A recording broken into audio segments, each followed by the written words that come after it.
ದೇವರಾಜ್ ಅರಸು ಅವರು ಇಡೀ ದೇಶದಲ್ಲಿ ಒಬ್ಬ ಮುಖ್ಯಮಂತ್ರಿಯಾಗಿ ಕರ್ನಾಟಕದಲ್ಲಿ ಸಾಮಾಜಿಕ ನ್ಯಾಯ ಕೊಡ್ಲಿಕ್ಕೆ ಬಹಳ ಪ್ರಯತ್ನ ಪಟ್ಟವರು ಮತ್ತೆ ಯಶಸ್ವಿ ಆದವರು. ಅವರು ರಾಜ್ಯದಲ್ಲಿ ಉಳುವವನೇ ಹೊಲದೊಡೆಯ ಜಾರಿ ತಂದ್ರು. ಭೂಮಾಲೀಕರ ಕೈ ಕೆಳಗೆ ಗೇಣಿದಾರರಾಗಿ ದುಡಿತಾ ಶೋಷಣೆಗೆ ಒಳಗಾಗಿದ್ದಂಥವರಿಗೆ ಲಕ್ಷಾಂತರ ಜನರಿಗೆ ಭೂಮಾಲೀಕರ ಭೂಮಿಯನ್ನ ಕಿತ್ತು ದುಡಿಯಂತವ್ರ ಕೈಲಿ ಕೊಟ್ರು. ಹಾಗೆ ರಾಜ್ಯದಲ್ಲಿ ಸಾಮಾಜಿಕ ನ್ಯಾಯ ತರಲಿಕ್ಕೆ ಹಾವನೂರು ಆಯೋಗದ ವರದಿಯನ್ನ ಜಾರಿ ತಂದ್ರು. ಪ್ರಬಲ ವಿರೋಧದ ನಡುವೆನೋ ವರ್ಗದವ್ರನ್ನೂ ಸಹ ಜೊತೆಲೇ ಇಟ್ಕೊಂಡು ಜಾರಿ ತರ್ತಕ್ಕಂಥ ಕೆಲಸ ಮಾಡಿದ್ರು. ಜೀತ ಪದ್ಧತಿ ತೆಗೆದ್ರು, ಮಲಹೊರ ಪದ್ಧತಿ ತೆಗೆದ್ರು, ಸ್ಟೈಪೆಂಡ್ರಿ ಗ್ರಾಜುಯೇಟ್ಗಳಿಗೆ ಉದ್ಯೋಗ ಕೊಡುವಂತ ಕೆಲಸವನ್ನ ಎಲ್ಲ ಮಾಡಿದ್ರು. ಅವರು ಶೋಷಣೆಗೊಳಗಾಗಿದ್ದ ಗೇಣಿದಾರರಿಗೆ ಮುಕ್ತಿ ಕೊಟ್ಟು ಭೂಮಿಯ ಮಾಲೀಕತ್ವ ಕೊಟ್ರೆ, ಇವತ್ತಿನ ಸರ್ಕಾರಗಳು ಬ್ರಿಟಿಷರು ಮಹಾರಾಜರು 130 ವರ್ಷದ ಹಿಂದೆ ಆರ್ಡರ್ ಮಾಡಿದ್ರು, ಫಾರೆಸ್ಟ್ ಅಂತ ಪ್ರಕಟಣೆ ಮಾಡಿದ್ರು. ಈಗ ಅದನ್ನ ಅರಣ್ಯ ಮಾಡಬೇಕು ಅಂತ ಹೇಳಿ ಸಾವಿರಾರು ರೈತರಿಗೆ ನೋಟಿಸ್ ಕೊಟ್ಟಿದ್ದಾರೆ.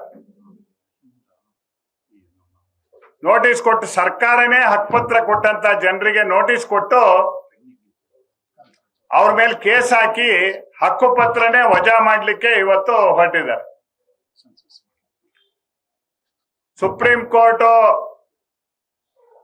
ಸಂವಿಧಾನ ಹೇಳಿದ ಪ್ರಕಾರ ಸಾಮಾಜಿಕ ಶೈಕ್ಷಣಿಕ ಸಮೀಕ್ಷೆ ಆಗ್ಬೇಕು, ಅದನ್ನ ದೇಶಾದ್ಯಂತ ನಡೆಸಬೇಕು ಅಂತ ತೀರ್ಪಿದ್ರು ಸಹ ಕರ್ನಾಟಕದಲ್ಲಿ ಕಾಂತರಾಜ್ ವರದಿ, ಶಾಶ್ವತ ಹಿಂದುಳಿದ ವರ್ಗದ ಆಯೋಗದ ವರದಿಯನ್ನ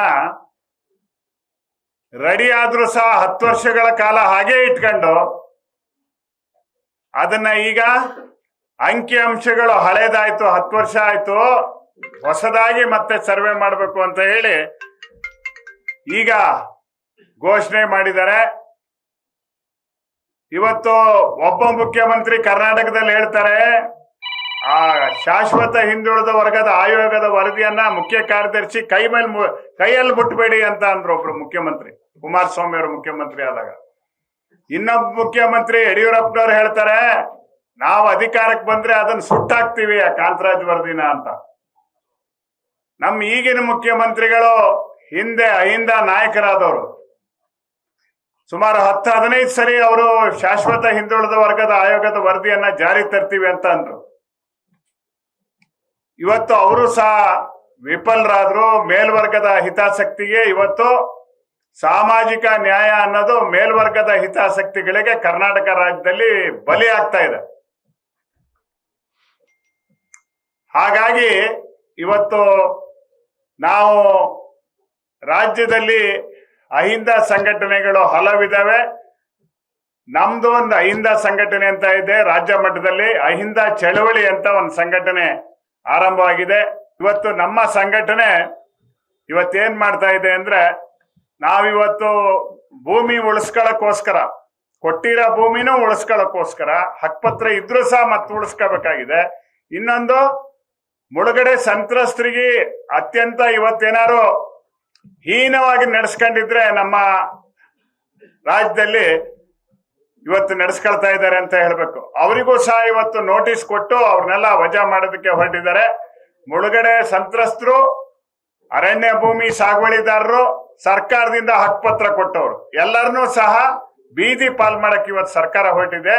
ಅದಕ್ಕೋಸ್ಕರ ಶಿವಮೊಗ್ಗ ಜಿಲ್ಲೆಯವರು ಜೊತೆಗೆ ಉತ್ತರ ಕನ್ನಡ ಜಿಲ್ಲೆಯವರು, ಕೊಡಗು ಜಿಲ್ಲೆಯವರು, ಆಮೇಲೆ ಚಿಕ್ಕಮಗಳೂರು ಜಿಲ್ಲೆಯವರು, ಆಮೇಲೆ ದಕ್ಷಿಣ ಕನ್ನಡ ಮತ್ತು ಉಡುಪಿ ಜಿಲ್ಲೆಯ ಪ್ರತಿನಿಧಿಗಳು ಇವತ್ತು, ಚಿಕ್ಕಮಗಳೂರು ಹೇಳಿದೆ, ಪ್ರತಿನಿಧಿಗಳು 23ನೇ ತಾರೀಕು ಶನಿವಾರ ನಮ್ಮ ಸರ್ಕಾರಿ ನೌಕರರ ಭವನದಲ್ಲಿ ಬೆಳಗ್ಗೆ 10ವರೆಗೆ ಒಂದು 6 ಜಿಲ್ಲೆಗಳು ಪ್ರತಿನಿಧಿಗಳು, ಅಹಿಂದ ಸಂಘಟನೆಯವರು ಇವತ್ತು ಸೇರ್ಕೊಂಡು ಈ ಭೂಮಿ ಹಕ್ಕಿನ ಹೋರಾಟಕ್ಕೆ ಒಂದು ತಾರ್ಕಿಕ ಅಂತ್ಯ ತರಬೇಕು.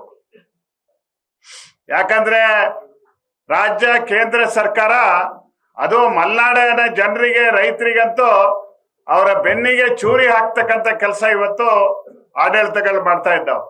ಹಾಗಾಗಿ ಮುಖ್ಯಮಂತ್ರಿಗಳು ಮಾತು ಕೊಟ್ಟಿದ್ರು.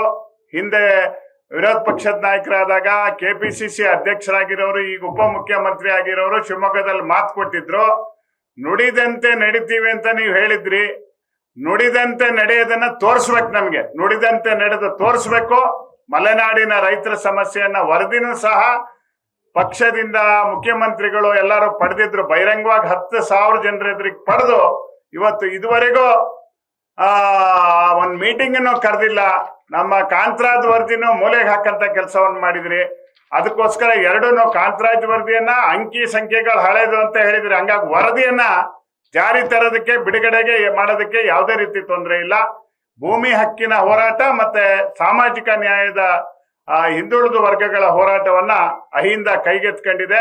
ನಾವು ನಮ್ಮ ಬೇಡಿಕೆ ಈಡೇರೋವರೆಗೂ ಈ ಹೋರಾಟವನ್ನ ಮಾಡ್ಲಿಕ್ಕೆ ನಾವು ತೀರ್ಮಾನ ಮಾಡಿದೀವಿ.